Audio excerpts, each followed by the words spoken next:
Doctor Agarwal's கண் மருத்துவமனை இலவச கண் பரிசோதனையை வழங்குகிறது. Book appointment now.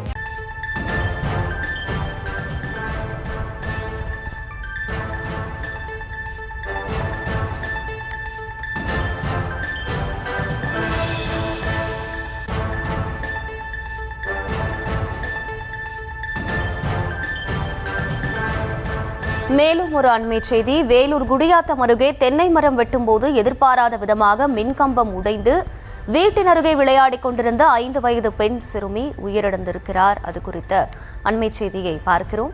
விவரங்களை செய்தியாளர் சிதம்பரம் வழங்க கேட்கலாம். சிதம்பரம், வணக்கம். எப்போது இந்த சம்பவம் நிகழ்ந்தது? முழு விவரங்கள் என்ன? நிச்சயமாக வேலூர் மாவட்டம் குடியாத்தம் அடுத்த நரகம் கிராமத்தை சேர்ந்த கட்டிட தொழிலாளர் குமார் தம்பதியருக்கு 4 பெண் குழந்தைகள்.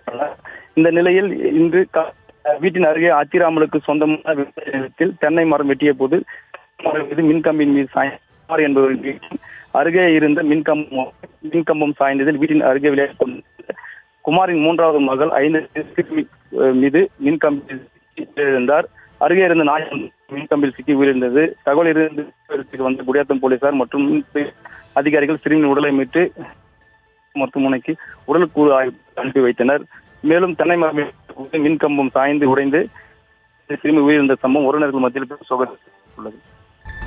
வேலூர் குடியாத்தம் அருகே தென்னை மரம் வெட்டும்போது எதிர்பாராத விதமாக மின்கம்பம் சரிந்து விழுந்ததில் வீட்டின் அருகே விளையாடிக் கொண்டிருந்த 5 வயது சிறுமி மேல் அது விழுந்து மின்சாரம் தாக்கி அந்த குழந்தை உயிரிழந்திருக்கக்கூடிய சம்பவம் அப்பகுதியில் பெரும் சோகத்தை ஏற்படுத்தி இருக்கிறது.